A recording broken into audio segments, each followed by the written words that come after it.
Custom framing can be so overpriced, but what if I told you that you can create your own high-end frames for almost nothing?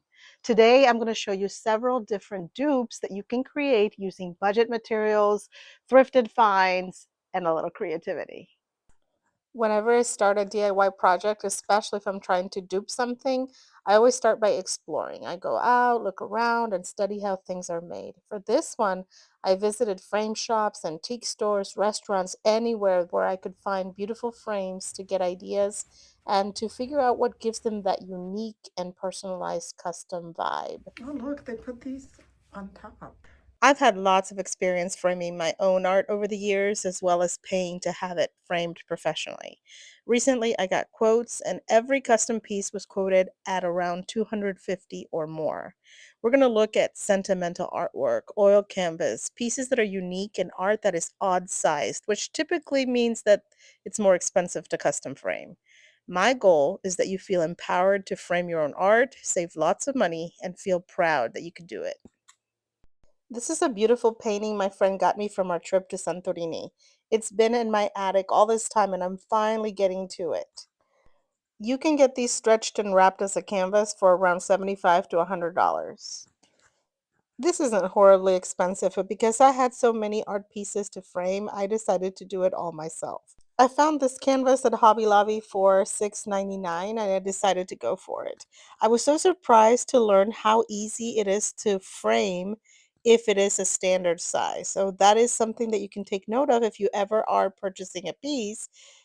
Standard sizes will be so much easier to frame yourself and you'll save so much money. It really does help to do this process with two people. And so I recruit my husband all the time for my projects. And I want to publicly say, thank you, baby, for allowing me to do all my little shenanigans. It really does help to have two people doing this because you want to make sure that it is straight, that it's even on all sides. And that's kind of tricky. Plus, also, you want it to be taut and you want it to be aligned. I mean, it just takes a little bit of like finessing this whole thing. And so two people working it is really great. Yeah, I'm assuming they have stretching machines. You don't want to stretch it too much. I mean, that's probably good enough right there. It is, but now I see it's not even. Okay, see, because we want it to look even. So this is definitely why you need two people. One person sees on one side, the other person sees on the other side, and you just kind of mess with it. We redid it a couple of times. We just wanted to get it right. And we did. I think we really did. I also wanted it framed, and these were 50% off. So, like I said, it is easy when you have a standard size. A 16 by 20 is pretty standard. So, as we were wrapping it around, we were kind of curious if it was going to work out. And that's where I was like testing this to see if, like, am I going to get it right? And don't be afraid. My whole life philosophy is this is one giant experiment. So these little tiny experiments, no big deal. You know, you just kind of work it. And once you're in it, like once you got to do it yourself, you're going to make it work. Trust me. The corners are the most difficult and just work them as best as you can as if you were wrapping a gift. That's really what I can tell you because I'm not a pro at this. And the more and more you try stuff, the better you get at everything. So, hey, in order for it to have it evenly spaced out, we used coasters. Really nothing fancy here. You can see we do trial by error. Our spacers, so it look even. And in the back, you just use four little screws to secure it. It just looks fabulous. So here's the corners. Here's everything. There's a little gap. This is the way that these are designed to have a gap. You can have a small gap or you can even have a bigger gap. I've seen them all kinds of ways. Remember I told you it was $75 to $100 to wrap it on the canvas? I did both wrapping and the frame for 25 bucks. I think that's pretty good.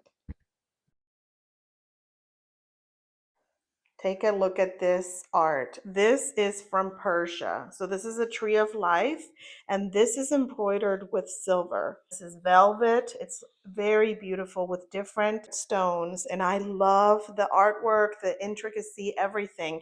In the back, it's cloth like this, and you go into this little room, and they show you all sorts of stuff that's an arm and a leg expensive, but we got the little one. And I'm going to go ahead and frame it. So I got another frame from the Goodwill. One thing that I did that was very helpful was to write down all of the sizes of the art pieces and have those numbers in my purse just in case I stumbled upon something. I paid $15 for this frame and noticed that the mat on the frame isn't the right size, but I had a vision for how I wanted to frame this. Funny enough, when I got a quote for this, the lady told me that this is expensive because one, it is a custom size, and two, it needs to be sewn in order for it to look right. I was really listening to her and was thinking to myself, sew it? And I kept wondering what the heck she meant. It makes sense because this isn't your typical cardboard that can be glued. This is cloth. And notice also at the top, there's two tabs to hang it up if you'd like to do that without framing it. I want to elevate the look, so I decided that I wanted to sew the darn thing and figure it out. I didn't like the paint color, so I decided to paint the frame black. I left a tiny bit of gold around the trim to give it some interest. I could tell it was going to rain. Thank goodness I moved everything on time. But here everything is drying. Oh, there you go. Come on in. Okay. Ooh, is it getting rain? Yes, it is. I need to bring him inside. Meanwhile, I tackled the sewing project, but to help myself, I found these double-sided tape dots because I needed to flip it over and sew it. I'm gonna press it. I truly have no clue what I'm doing, but remember that I love experiments. So here we go. It worked. The piece is secure. I was able to flip it over, and now it was time to frame it to see what I did. Does it look good? No? It doesn't look good? Let me see. Oh my gosh, it doesn't look good? This, because of gravity, even though it's sewn in, I think still needs a little bit of reinforcement up at the top so that it stays even. It would be a lot better if it was like that. So the idea definitely works. My husband's telling me he doesn't like the black. You don't like the black, right, baby? Dang it. So you want me to paint the frame? We'll have to think about that. I could add gold, but hey, the concept worked. Maybe silver. Maybe silver would work better than gold. But there's some gold in there. I don't know. We'll have to think about this. I don't know if I agree with my husband. I like the frame. I think that maybe he didn't like the actual frame on that wall. I don't know. But really, it turned out nice in my opinion. So I'm going to put this to the side and decide later if maybe it needs to be repainted or what it is. I'd love to hear what you think. Can you tell me, do you like this? Do you think the frame needs to be changed as far as the color goes? Because the actual matting piece worked beautiful and it showcases the artwork. Here's something I've learned over the years. The bigger the art and the more odd size it is, the more expensive it gets to frame. I bought this piece of art on the streets of Colombia, South America. I beta paid $20, but when I got the quote for framing it, it was going to be $300 or more.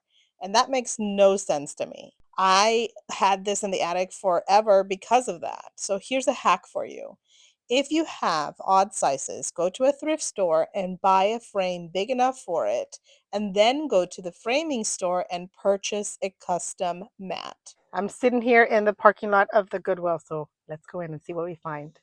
Because I had my measurement list and I also have a small measuring tape in my purse, I was able to determine that yes, this works for that artwork. I also bought a lamp and another frame for another map that I have of Georgia. $22 for all these items. Yes, it is the right size, but I feel like it would look so much better if I had the right mat. And this is an old map from 1864, Georgia 1864. Also, this one, I don't like this. So what I was thinking is the same thing. I may need to order a mat. Let's see what this might look like. Oh yeah.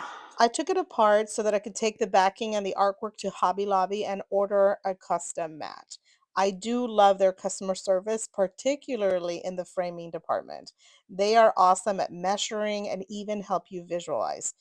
And I won't be able to show you the end result on this video because it is currently at the store, but I wanted to share how much money I am saving by using the semi-custom solution.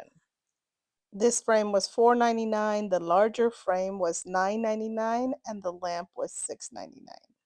I'm going to take all this stuff to the Hobby Lobby, have them measure it, and work with my shenanigans. First thing I see at Hobby Lobby. Jokes aside, my quotes for the two mats were $26 and $38. I would have to say I found the hack.